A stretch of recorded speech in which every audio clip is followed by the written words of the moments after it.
Aipatu dizugun bezalaxe, tabernako goizaldeko borrokaren itxura ere hartu du Sánchez eta Feijóoren eta Sánchezen arteko oilar borrokak. Gizonak gizonen aurka, horixe ote da aurrean dugun etorkizuna.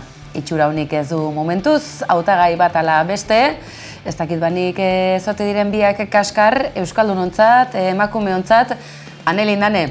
Analisi zorrotza egiteko tartea dugu hau. Hauteskunde kanpaina poroetatik ateratzen zegu, Twitterrean sartu, ez da besterik, gainerako sare sozialetan ere alaxe, Iruñan ezik, han Sanferminak direlako, baina tira, Sánchez Feijóo Sánchez, zenolako sensazioa duzu Espainiatik datorkigun giro honekin?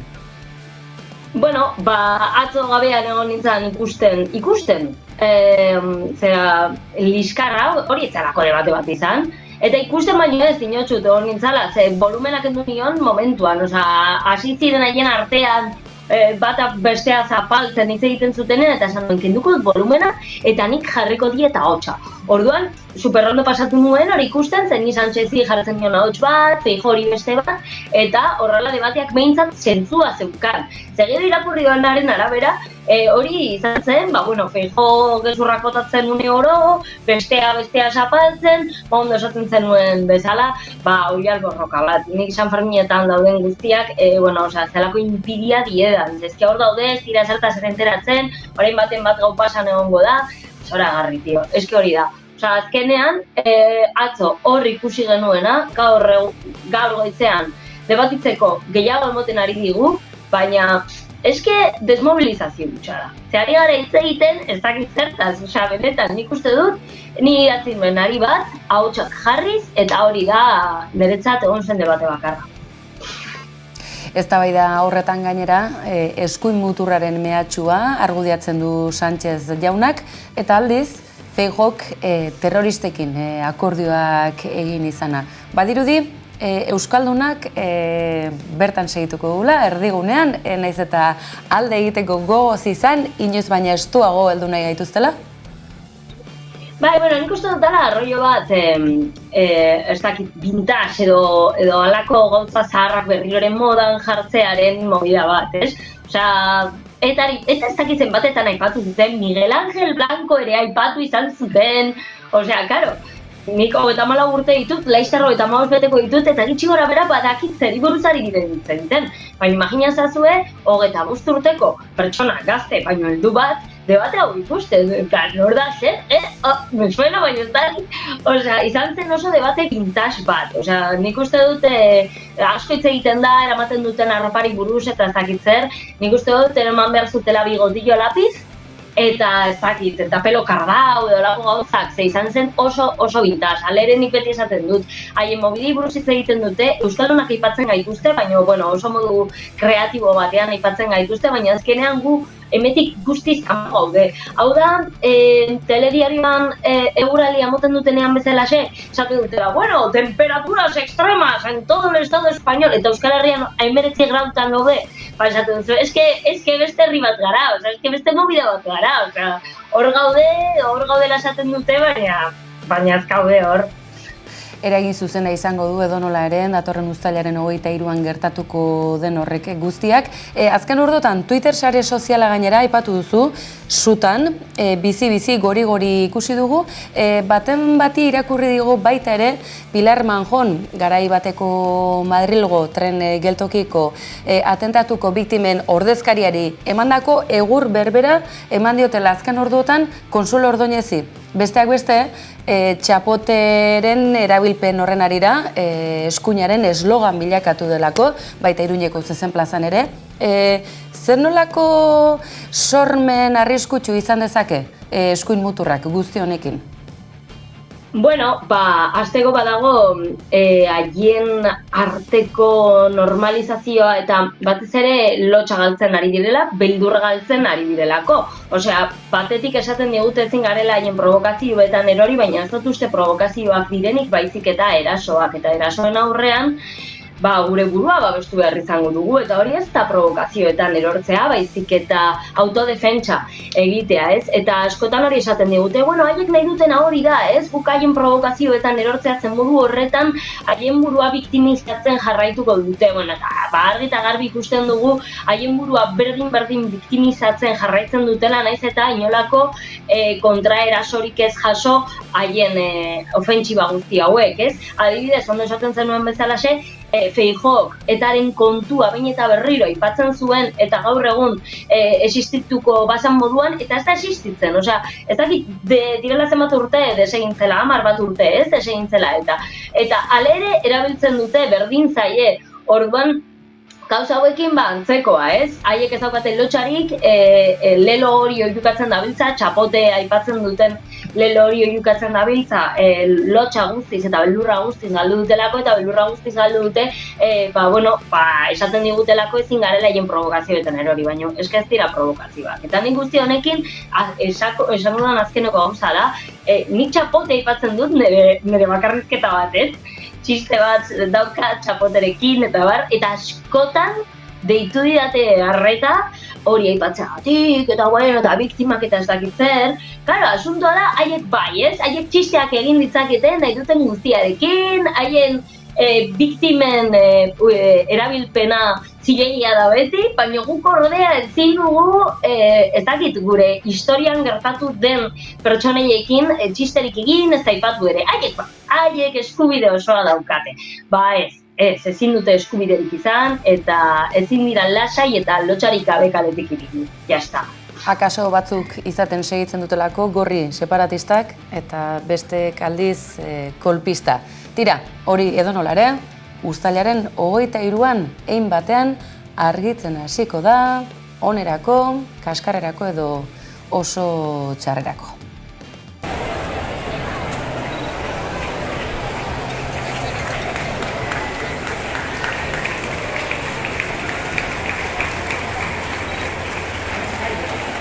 Zoritzarrez beste behin ere, eta kasi urtero deialdi hau egin behar da, uztailaren 8an egondako eraso sexual batengatik, baina horretaz gain ere esatea eta salatzea ere horren beste eraso egon direla, 20 bat baino gehiago ja 5. egun honetan, ez?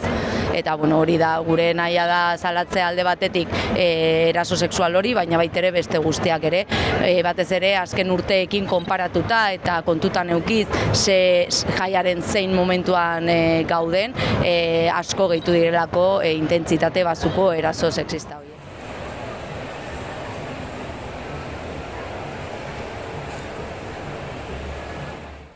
Eskuin muturra, eskuina misoginiaren gainean eraikitako ideologia dela zinuka eta kontrakoa diona gezurretan ari da. Egunotan ere, kanpaina estatal horrekin lotuta hainbat adierazpen arriskutsu ikusi edo entzun ahal izan ditugu, eta orain arte, erabat onartutako indarkeria matxistari dagokion erantzun publikoa, instituzionala eta soziala zalantzan jartzen ari da.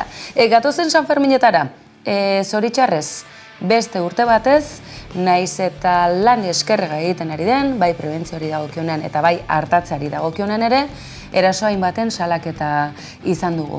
Zer demontre pasatzen da? Posible alda, emakumeok erasorik jasango ez dugun ingurune bat benetan eraikitzea, ze hau ez da festa giroari lotutako zerbait soilik, baizik eta hau egunerokoaren luzapen bat, ez da, Ane?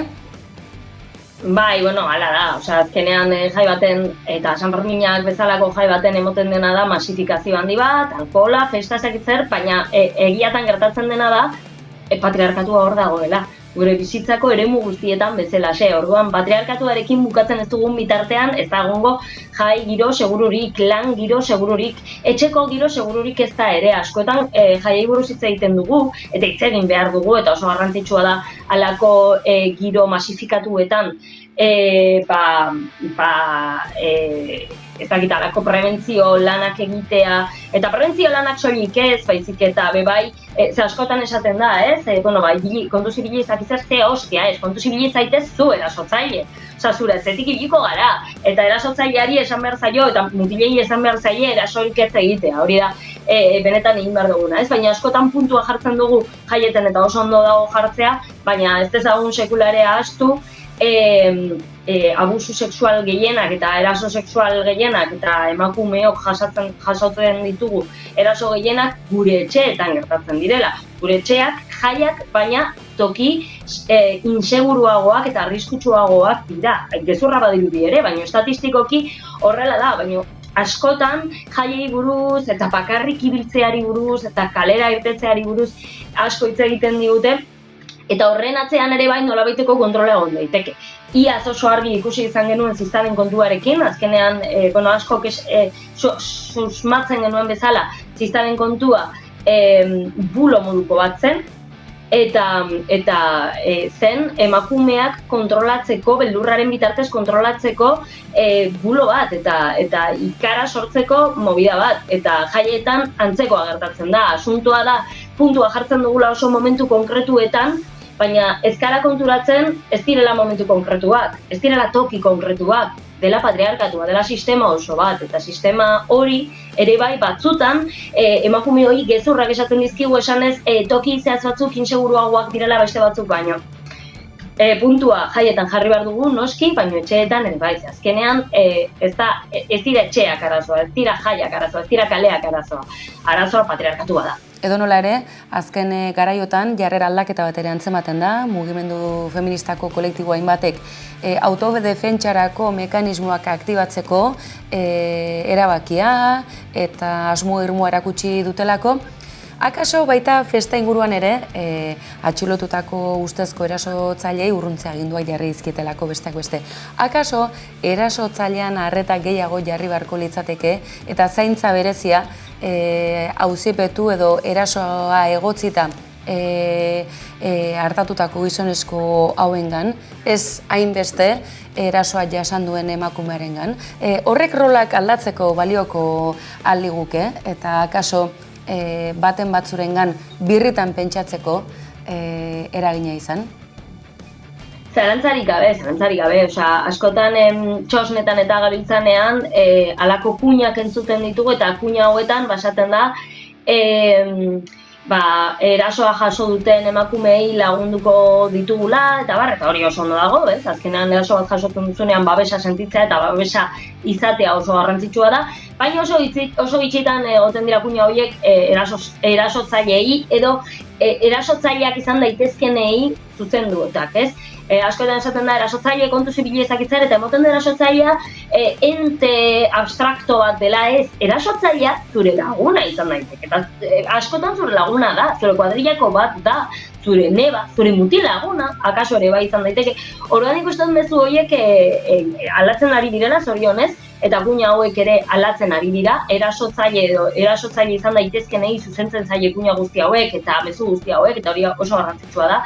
Eta, beti izan dugu horrez, lelo hori, beldurra bando salatuko da, el miedo va a cambiar de bando.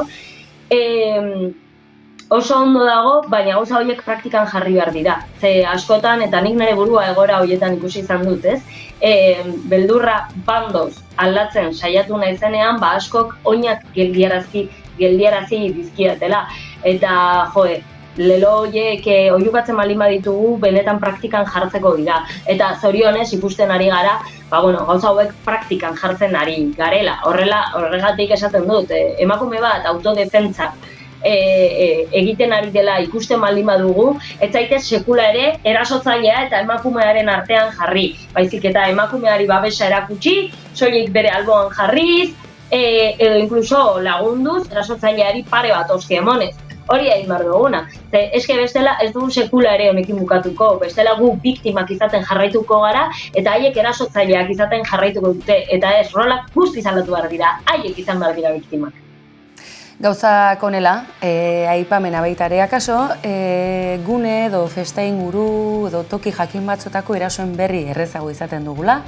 Besteak beste, San Ferminetan, azken urteetan egindako lan eskergarri esker, puntu moreak eta hartatzeko protokolo ezberdinak datu oso zehatzak izaten direla. Aldiz, BBK Live bezalako festivalen inguruan daturik ez da izaten, behintzat guk ez dugu jaso. Emaidazu tarte bat, bai, barra libre emango dizutane, goazen seidan.